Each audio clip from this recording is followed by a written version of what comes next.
need to think about the number of cameras you're going to use in the shoot, the number of microphones needed, and the number of people who will be on the screen. All of these are, of course, important, but they shouldn't be decided just when you come into the lab. It's already too late then.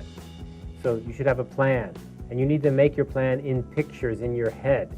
Like I say, look at a video example and then say, oh, this is good for my first part. Then you find another video, this is good for my second part. Then you find another video, and this is good for my third part.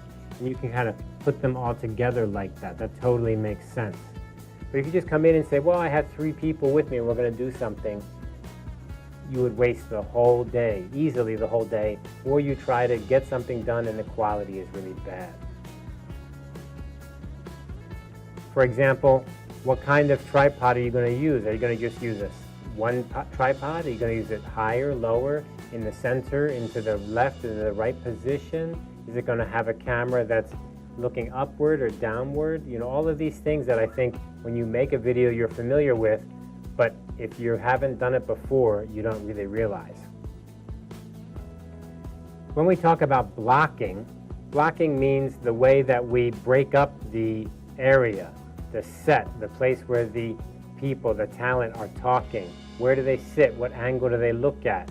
How far do they walk forward or backwards? So that's called blocking. Often you can see blocking on the floor when we put tape and X's and marks on the floor. So you need to walk from point A to point B, and don't walk past here and don't walk past there. I can't walk past here because it's off the screen. I can't walk past here because it's off the screen, so I put the marks on the floor. And we can call that blocking. It's a way to tell people what they can do inside of the shot. So you need to let your talent know what are their positions. Are they going to be standing, sitting, moving around, moving forward and back? How far can they move? All of that is blocking. In this example here, we can see that what we've done is set up a table. In the table, we've added the computer monitor and a hookup for a teacher to put their computer on the table, and that goes into the computer program where we can capture their slides. So that's a kind of blocking, where they're going to be and what the setup is, what the set is, what the dressing is, what does it look like. Now on this table, for example, we've added this black cloth. And the reason we added a black cloth is to stop any kind of reflection and to make the table not distract from the picture. So that's one idea we had. Of course, someone may have a different idea and want to do something different. They need to think about that before they come into the studio.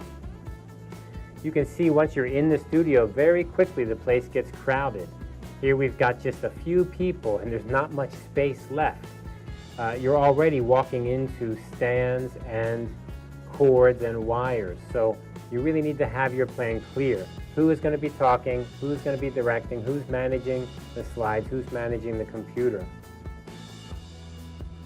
And here we have our talent out talking. She's giving her talk, and then we have her helpers on the side. But again, if any one of these people sneezes or moves or makes any noise with their clothes, that's going to interrupt the sound and ruin the shot. So, you know, what do you need to do? Again, you need to plan.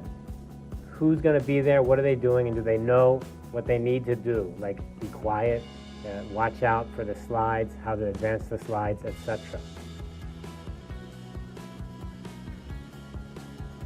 Here's another shot of some talent we had that was filming a little bit of video, and she decided she wanted to sit at the table, but she didn't want to use any computer. She just wanted to look at the teleprompter, and then she wanted to read out some lines that were promoting an activity she had come up with. So that's a great way to go ahead and plan it ahead of time. She knew exactly what she wanted. In fact, we had a boot camp, and the day before she began to make her plan, and this day she came right in, boom, executed it very smoothly because she knew exactly what she wanted. So I really admired that, even though she had not had experience before with video production. Here's one of our students. I think it's another professor's student who's giving a little bit of a talk. And again, they have some costumes ready. So that's a little bit of forethought, that they know that they need to have some costumes or something they're going to do that's related to their presentation or their video they're going to make. That's fine. Here's a good shot from the control room, and you can see from inside the control room, we've got our talent out here, and he's in the blocked area. If you see the tape down here, you see this? This is the blocking. It is very clear. We tell the talent, you cannot go past the green line. You cannot go forward, back, left, or right past the green line. So that is blocking. It's exactly where the focus is and where the green screen works. And then when we, of course, key out the picture, what we end up with is the background and the slides, and everything looks just right because they followed the blocking.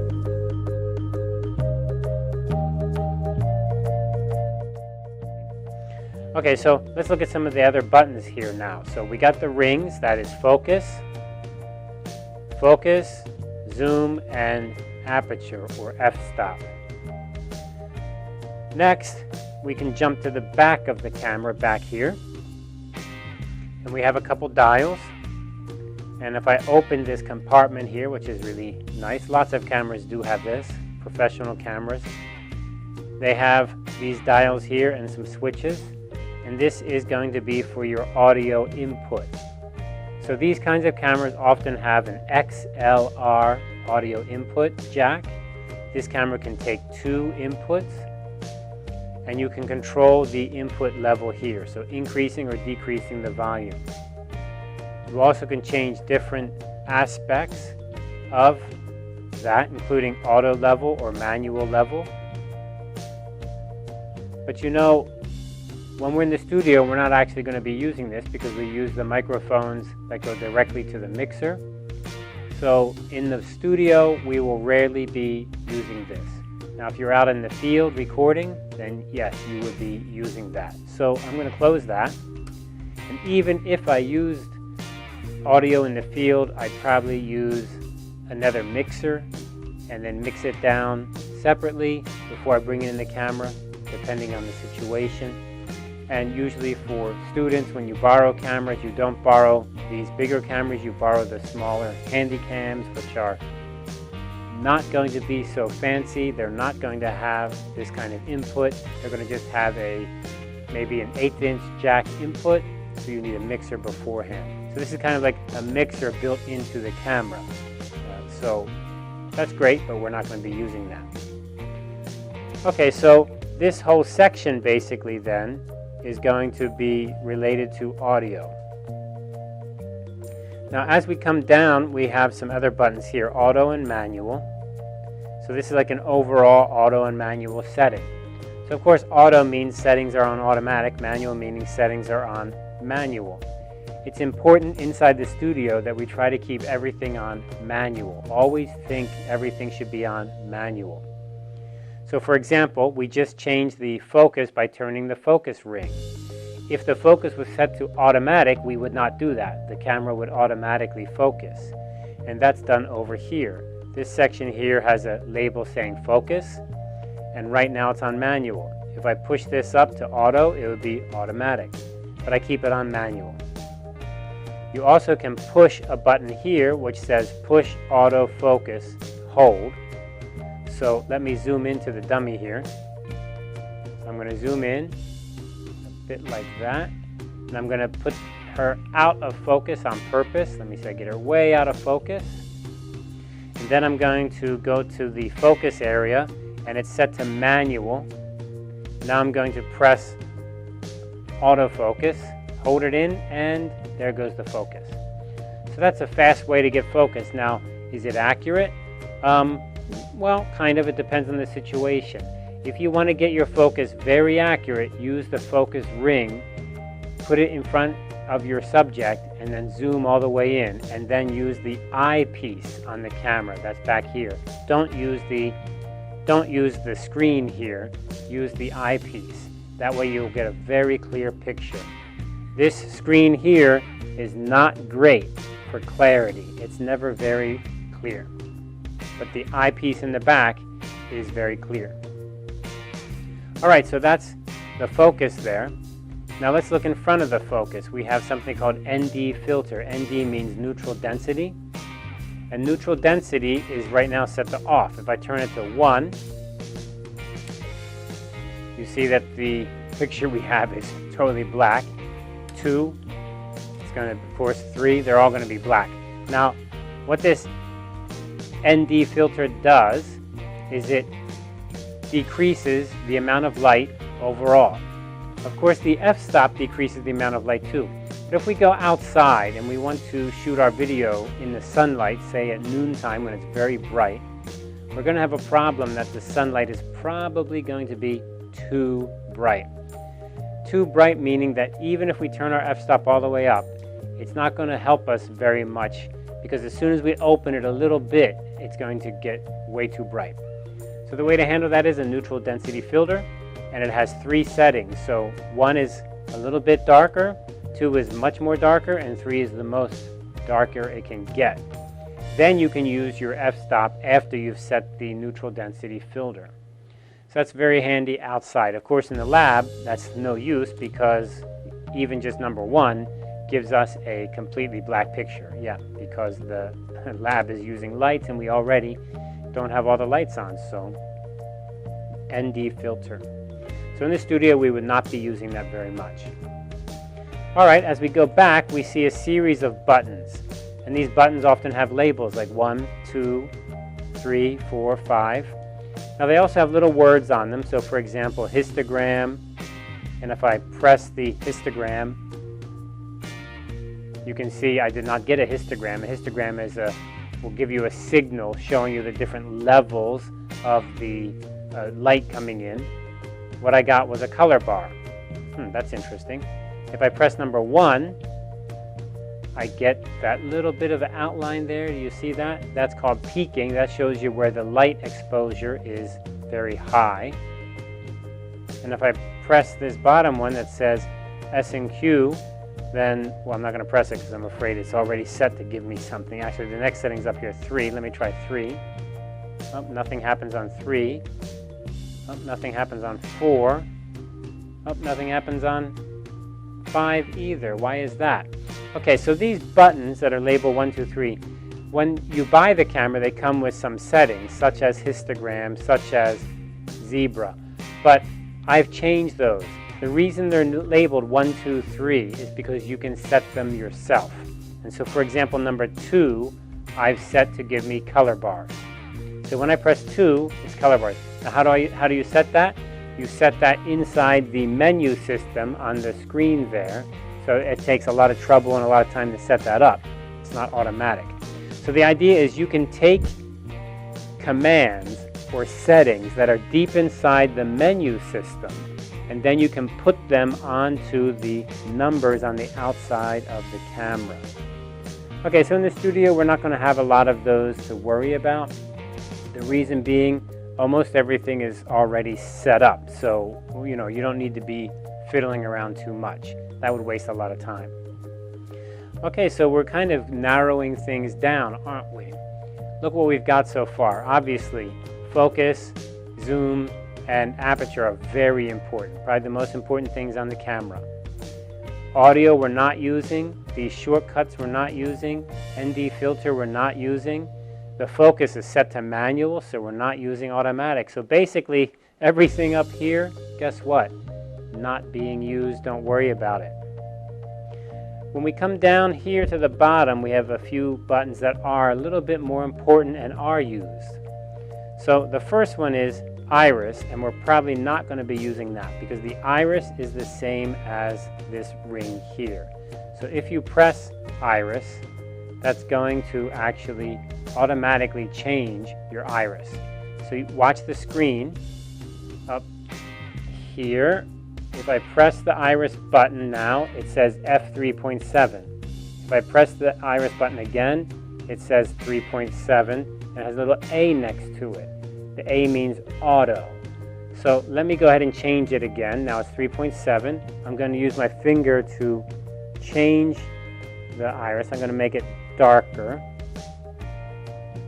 So now we're very dark, and you can see we're at f7.3. And now I'm going to press the iris button. And you see what happened? It changes the little A, which means auto. It automatically went up to 3.7, which is the correct exposure. Now, why don't we just use the auto? Well, if we were outside, we probably would use the auto, especially if we're filming a one-man crew by ourselves. Things are complicated. We need to save time and trouble. But when you're in the studio, you want to get everything just right. And you want to get the highest quality, which usually means manual setting. So I'm going to push the iris button again. And now you can see auto is turned off. So that's the way we like it in the studio. The next button here is a little switch. I love these little switches. They're so tiny and they work really great. So it says L, M, and H, and it has a little line up here to gain. It says gain. Now gain is going to be the brightness of the picture, but it's not the brightness from the aperture, it's the brightness from the sensor, the light sensor inside the chip. So when the light comes in the camera, it's going to hit a sensor, and that sensor may be more sensitive to light or less sensitive. So watch what happens when I turn it to, right now it's on L, which means low. I'm going to turn it to M, which means medium, and now I'm going to turn it to H, which means high. And you can see what happened to the picture. It got brighter. Why did the picture get brighter? Because I'm increasing the sensitivity of that sensor. I'm going to go back to medium, and I'm going to go back to low. Okay, so that's the sensitivity. In the lab, we like to keep the sensitivity low. The reason for low is that you need more light, but you get more quality. If you went outside and you were filming outside in the daylight, then you'd probably have that on low also. If you were filming inside somewhere where there was not a lot of light, then you'd want to turn it higher because you don't have enough lights. In the studio, we do have enough lights, so we're going to take it down. Now this is also adjustable inside the menu system of the camera, and you can adjust how much is low and how much is high and how much is medium. And in the lab, we've set all the cameras, the low, to be the lowest possible. Next, we have white balance. So white balance, again, like gain, has a little button here, and that button can be pressed, and or you can use a switch down here. Now the switch has two locations, B and A. So if I switch to B, you can see that on the screen we now have a little readout, and it has a little two little triangles with a square inside of it. That's the symbol for white balance. Actually, I switched it to A, sorry. A, I'll switch it to B now. B, you see a change? So B, A, and then this one here is preset. Preset is you set the temperature of the light yourself. You need to tell the camera what color light is white light. If I move it up to B, you can see what's happening is the color is changing. The color is actually changing. That's because the camera needs to know what is white. How do we tell it what white is? Well, in the studio, it's very simple. In the studio, I have set all my lights to be 4500K. So 4500K, if you remember from your physics class, the K is that range of light. It has a temperature. So remember, you saw those pictures in your physics class. It goes blue and red and purple, and it changes that range. So that's kind of that idea. So light has a temperature, and inside this room of our studio, I've set the temperature to be 4500. So as long as the camera is set to 4500 and my lights are set to 4500, then I know that that's white. That's what I want to represent as white.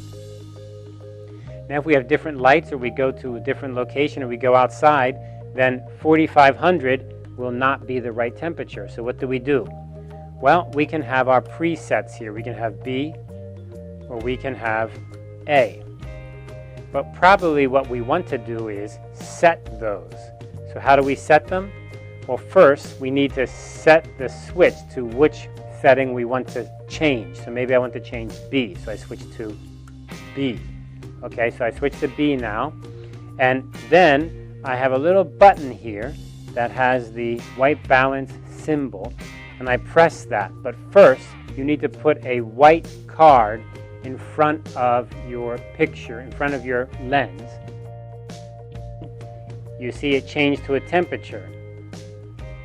It changed to 44, what was it? 4,400 K. So that means that the temperature of white on that card reflecting white in this light is 4,400. Well, anyway, why did that happen? Because my preset is 4,500, so yeah, pretty close to what my lights are in the lab anyway. Okay, so you get the idea. Let me do that again. Here is the setting, so I've got B, A, and my preset. This is a temperature I set inside of a menu system. I'm going to set it to B. I want to change it to be what the light is in this room. I hold down this white balance button, and there comes a number, and now it's changed. So whenever I switch to B, B is going to be 4,400. A is a different temperature, and then I have a preset 4,500. Okay, so that is extremely important. Many things here we're not going to be using much, but this is very important. You must have your white balance right. Now when you come into the lab, as long as everything is the same, you don't have any different lights, we're going with 4,500. So use the preset.